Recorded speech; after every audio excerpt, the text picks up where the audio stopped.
जय माता दी। दोस्तों, मैं हूं प्रकाश और स्वागत है आपका मेरे इस YouTube चैनल ट्रैवलोपीडिया पर।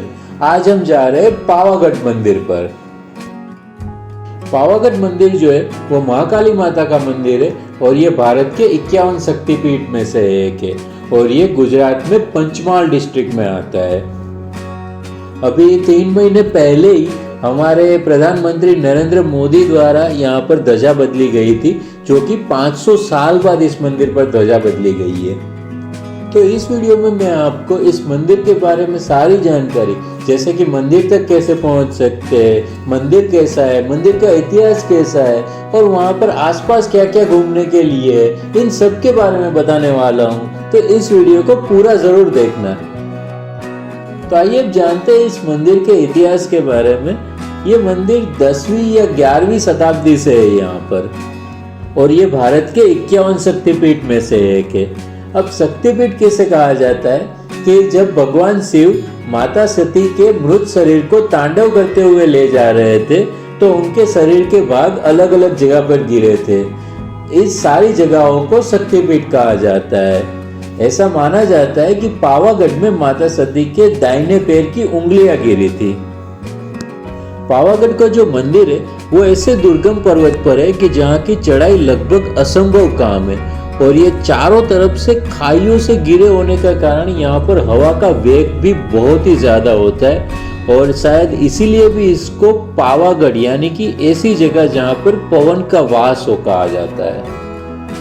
15वीं सदी में मोहम्मद बेगड़ा ने यहाँ के राजा जयसिंह को हराकर ये पूरा उनसे छीन लिया था। फिर मोहम्मद बेगड़ा ने ही मंदिर के ऊपर ही सदनसा पीर की दरगाह बनवाई थी। उसके बाद से फिर अभी मंदिर का रीडेवलपमेंट हुआ है, जिसमें मंदिर के ऊपर से दरगाह को मंदिर के बाजू में शिफ्ट कर दिया है और मंदिर के ऊपर एक शिखर बनाया है और उसी शिखर पर अभी 3 महीने पहले ही हमारे प्रधानमंत्री नरेंद्र मोदी द्वारा ध्वजा चढ़ाई गई थी। मंदिर के आसपास भी बहुत ही अच्छा डेवलपमेंट हुआ है। तो बात करते हैं कि पावागढ़ पहुंचा कैसे जाए। पावागढ़ से जो सबसे नज़दीकी बड़ा सिटी है वो है वडोदरा। ये पावागढ़ से करीब 50 किलोमीटर होता है। रेलवे स्टेशन, एयरपोर्ट और मेजर बस स्टैंड जो है वो यहीं वडोदरा में ही है। तो अगर आप कहीं दूर से आ रहे हो तो पहले आपको वडोदरा आना होगा, फिर वडोदरा से आप बस में पावागढ़ तक जा सकते हो। वडोदरा से करीब 1.5 घंटे में आप बस से पावागढ़ पहुंच जाओगे। ये पावागढ़ का बस स्टैंड है। फिर यहाँ से ऊपर मंदिर तक जाने के लिए आपको जो मांची जाती है उस बस में जाना होगा। अहमदाबाद और वडोदरा से भी डायरेक्ट मांची के लिए बस मिल जाती है, पर उसकी फ्रीक्वेंसी बहुत कम होती है। तो अगर आप डायरेक्ट ऊपर मंदिर तक जाना चाहते हो तो पावागढ़ नहीं बल्कि जो मांची जाती है उस बस में जाइए। तो ये बस आपको जहाँ से पावागढ़ का जो मंदिर है उसकी सीढ़ियाँ जहाँ से शुरू होती है सीधा वहीं तक पहुँचा देगी। बस के अलावा आप प्राइवेट व्हीकल से भी ऊपर तक जा सकते हो। पावागढ़ से ऊपर मांची तक जाने के लिए आपको इस तरह से तूफान मिल जाएगा। इसमें एक पर्सन का 30 रुपये लगता है ऊपर तक पहुँचने के लिए। संडे को या फिर कोई त्योहार के दिन अगर ऊपर ज़्यादा भीड़ हो जाती है तो यहीं से ये रास्ता बंद कर देते हैं। तो अगर आप अपनी कार लेकर आए हो तो यहाँ से फिर आगे नहीं जा पाओगे, तो यहाँ से आपको बस या फिर तूफान में ही जाना होगा। पावागढ़ में ऊपर मंदिर तो है ही, पर नीचे भी बहुत कुछ है देखने के लिए। तो अगर आप कभी पावागढ़ आते हो तो इस तरह से आइए कि साथ में दूसरी जगह पे भी घूम सके। तो ऐसी ही कुछ जगह के बारे में मैं आपको बताता हूँ। सबसे पहले ये एक है चांपानेर फोर्ट। ये पावागढ़ का जो बस स्टैंड है उसके बिल्कुल सामने ही है। ये चांपानेर फोर्ट भी आप अंदर जाके देख सकते हो। इसका आपको अलग से टिकट लेके जाना होगा। फिर ये एक बड़ा तालाब है जो कि काफ़ी बड़ा तालाब है और ये पावागढ़ के बस स्टैंड से सिर्फ 3 किलोमीटर ही दूर है। तो अगर आप फैमिली, फ्रेंड्स या फिर बड़े ग्रुप में हो या फिर पिकनिक मनाना चाहते हो तो यहाँ पर आ सकते हो। आप घर से भी कुछ खाना पीना लेकर आकर यहाँ पर बैठ के आराम से एंजॉय करते हुए खा सकते हो। फिर आप दाबा डूंगरी जा सकते हो जहाँ पर केदारेश्वर महादेव का मंदिर है। पावागढ़ बस स्टैंड से ये 5 किलोमीटर होता है। महर्षि विश्वामित्री ने यहीं पर तप किया था, इसीलिए इस जगह को विश्वामित्री ऋषि की तपोभूमि भी कहा जाता है। फिर आप विरासत वन जा सकते हो, ये भी काफ़ी बड़ा गार्डन है और अगर आपके साथ बच्चे हैं तो उनको यहाँ पर बहुत ज़्यादा मज़ा आएगा। यहाँ पर उनके खेलने के लिए भी बहुत ही ज़्यादा जगह है। ये पावागढ़ बस डिपो से 3.5 किलोमीटर होता है। यहाँ पर काफ़ी पुराने पेड़ देखने को मिलेंगे, कुछ बर्ड्स और एनिमल्स भी देखने को मिल जाएंगे। यहाँ पर राशि वन, नक्षत्र वन, इस तरह के अलग अलग पार्ट्स भी है। इसके अलावा खुणिया महादेव है, खुणिया महादेव वाटरफॉल है, गुप्तेश्वर महादेव और गुप्तेश्वर महादेव वाटरफॉल है। पर यहाँ पर आपको सिर्फ बारिश के टाइम में ही मज़ा आएगा। इसके अलावा जामी मस्जिद भी है जहाँ पर आप जा सकते हो। तो ये जो सारी जगह थी वो नीचे है। इसके अलावा जब आप पावागढ़ से ऊपर माची की तरफ जाते हो तो रास्ते में 7 कमान आता है। यहाँ पर पत्थरों में से 8 जैसा बनाया हुआ है। पर यहाँ पर जाने के लिए आपको अपने प्राइवेट व्हीकल में ही जाना होगा, क्योंकि अगर आप बस से जाते हो तो वहाँ पर बीच में कोई स्टॉप नहीं होता है इसके लिए। तो ये थी सारी वो जगह जहाँ पर अगर आप पावागढ़ गए हो तो ये सारी जगहों पर आप घूम सकते हो। इसके अलावा मंदिर के पास में भी जैन मंदिर है, नवलखा कोठार है, उसके बारे में मैं आपको वहाँ पर जाकर बताऊंगा।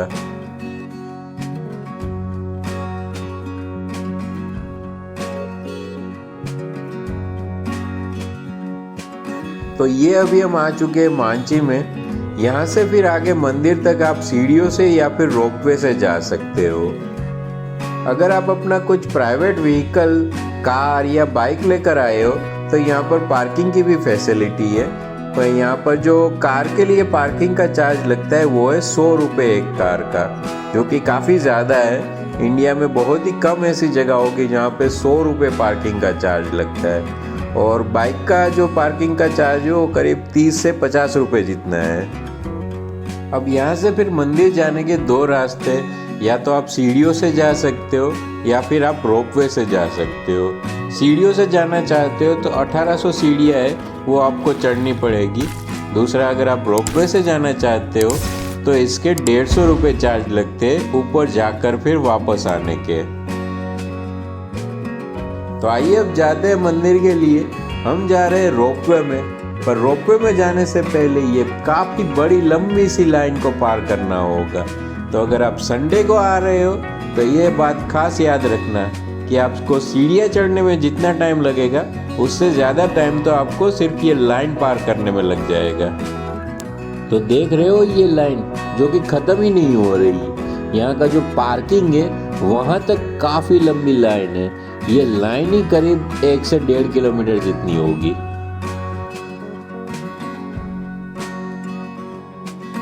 अब जैसे ही आप पूरी लाइन पार करके उड़न खटोला के गेट के पास आते हो तो ऐसा नहीं है कि ये ख़त्म हो गया है। यहाँ से फिर टिकट बारी तक एक और लंबी लाइन है, तो उसमें भी आपको वेट करना होगा। अब जैसे ही आप टिकट लेके आगे बढ़ते हो तो फिर एक और लाइन मिलेगी और ये लाइन अब जिगजैग में होगी।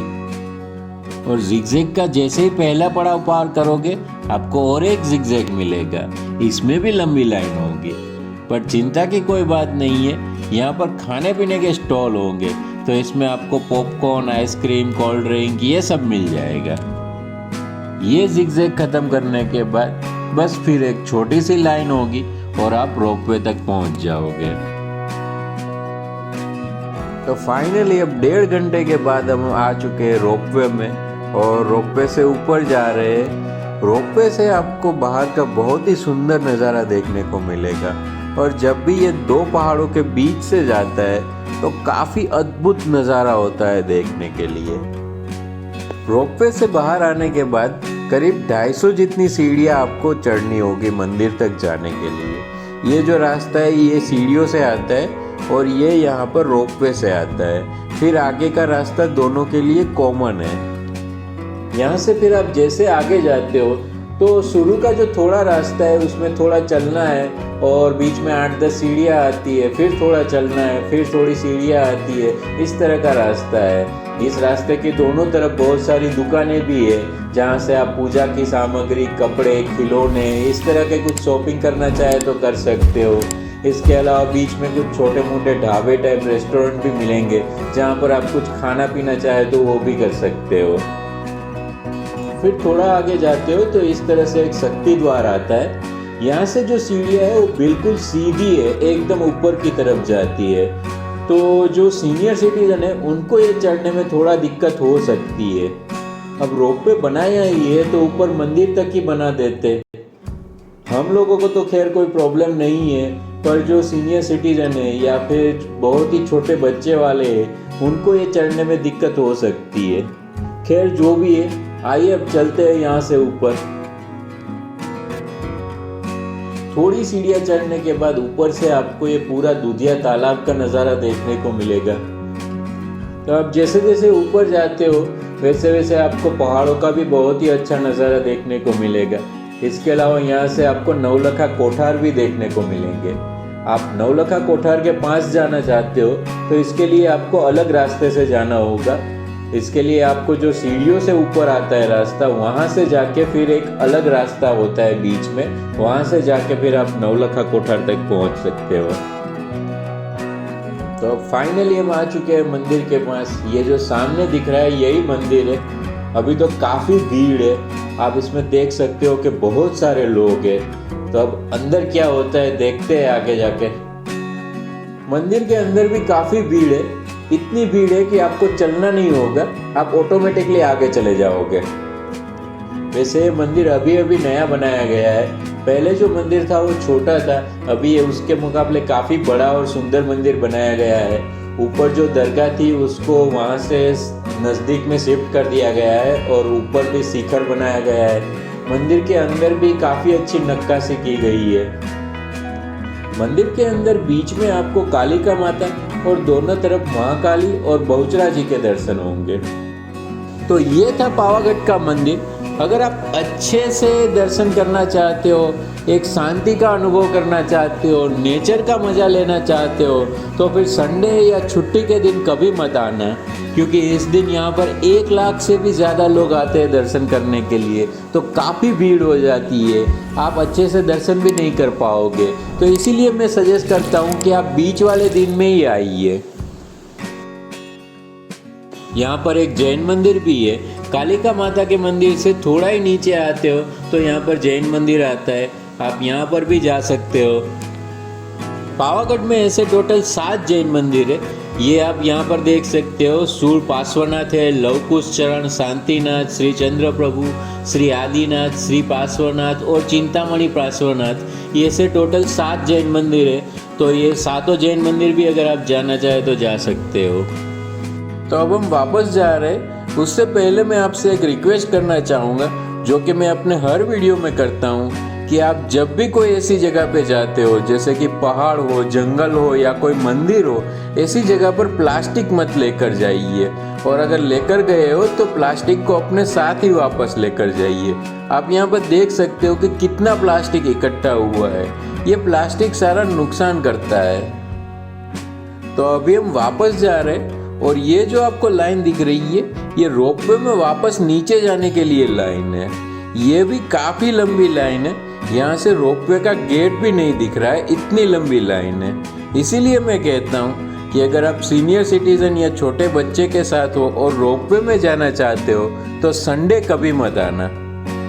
अगर आप नीचे से ऊपर तक सीढ़ियों से आए हो और अब वापस रोपवे से जाना चाहते हो तो इसकी 1 वे की भी टिकट मिलती है, पर इसका चार्ज है 119 रुपये। अगर आप ऊपर आने का और जाने का दोनों टिकट लेते हो तो 150 रुपये लगते हैं और सिर्फ नीचे जाने का 119 रुपये है। तो इससे जो अच्छा यही रहेगा कि आप दोनों का ही टिकट ले लें। सिर्फ ऊपर आने का अलग से टिकट नहीं मिलता है, उसमें दोनों का ही मिलेगा। या फिर अगर सिंगल लेना चाहते हो तो सिर्फ नीचे जाने का मिलेगा। तो ये थी पावागढ़ धाम के बारे में सारी जानकारी। अगर आपको यह वीडियो अच्छा लगा है तो कमेंट में सिर्फ जय माता दी लिख दीजिए और ऐसे ही वीडियो आगे देखने के लिए इस चैनल को सब्सक्राइब कर दीजिए।